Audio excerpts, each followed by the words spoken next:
സർവശക്തനാൽ അനുഗ്രഹിക്കപ്പെട്ട പ്രിയരെ, ലോക ചരിത്രത്തിൽ എല്ലാവരാലും ആദരിക്കപ്പെടുന്ന, സകല തലമുറകളാലും ഭാഗ്യവതി എന്ന് പറയപ്പെടുന്ന, ഭൂമിയിലെ ഏറ്റവും മനോഹരമായ പദമലങ്കരിച്ച അമ്മ പരിശുദ്ധ കന്യകാമറിയം. സുവിശേഷത്തിൽ വളരെ കുറച്ച് മാത്രമാണ് പരിശുദ്ധ അമ്മ സംസാരിക്കുന്നത്. എല്ലായ്പ്പോഴും ദൈവിക രഹസ്യങ്ങളും തൻ്റെ പുത്രൻ്റെ പീഡാനുഭവങ്ങളും ഈശോ അനുഭവിച്ച മറ്റെല്ലാ കാര്യങ്ങളും സ്വന്തം ഹൃദയത്തിൽ സൂക്ഷിച്ച ഒരമ്മ. വിശുദ്ധ ലൂക്കായുടെ സുവിശേഷം 1-ാം അധ്യായം 38-ാം വാക്യത്തിൽ നാം കാണുന്നത്, ഗബ്രിയേൽ മാലാഖ മംഗളവാർത്ത അറിയിച്ചപ്പോൾ ദൈവിക പദ്ധതിയിൽ ഉറച്ചു വിശ്വസിച്ച് തൽക്ഷണം ഇതാ കർത്താവിൻ്റെ ദാസി, നിന്റെ വചനം പോലെ എന്നിൽ ഭവിക്കട്ടെ എന്ന് സമ്മതം പറഞ്ഞ പരിശുദ്ധ അമ്മയാണ്. അധികമൊന്നും പറഞ്ഞില്ല എങ്കിലും സംഭവിച്ച കാര്യങ്ങൾ എന്നേക്കുമായി ഹൃദയത്തിൽ സൂക്ഷിച്ചുവെന്ന് വിശുദ്ധ ലൂക്കായുടെ സുവിശേഷത്തിൽ പരാമർശിക്കുന്നതായി നാം കാണുന്നു. കൗമാരത്തിൽ തന്നെ ദൈവഹിതത്തിന് സമ്മതം പറഞ്ഞ ഒരു ഗ്രാമീണ പെൺകുട്ടി.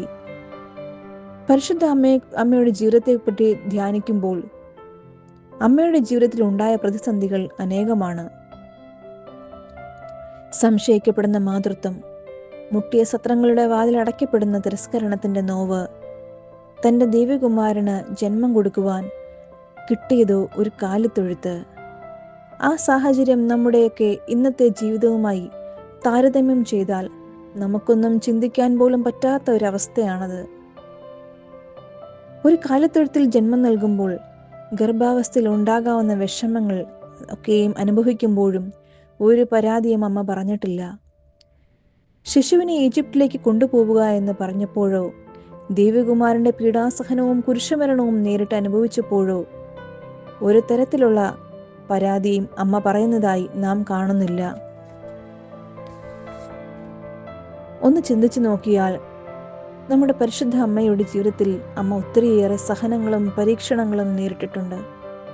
വിശുദ്ധ യോഹന്നാന്റെ സുവിശേഷം 19-ാം അധ്യായം 25 മുതൽ 27 വരെയുള്ള വാക്യങ്ങളിൽ നാം കാണുന്നത് കുരിശിന്റെ ചുവട്ടിൽ നിൽക്കുന്ന പരിശുദ്ധ അമ്മയെയാണ്.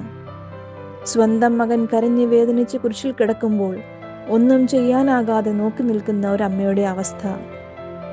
ഇതാ കർത്താവിൻ്റെ ദാസി എന്ന് പറഞ്ഞപ്പോൾ മുതൽ തുടങ്ങിയ സഹനം. നമ്മളൊക്കെ അമ്മമാരാണല്ലോ. സ്വന്തം മകനെ മറ്റുള്ളവർ മർദ്ദിക്കുന്നതും ചാട്ടവാറ കൊണ്ടടിക്കുന്നതും ഏതമ്മയ്ക്കാണ് കണ്ടു നിൽക്കാൻ പറ്റുക?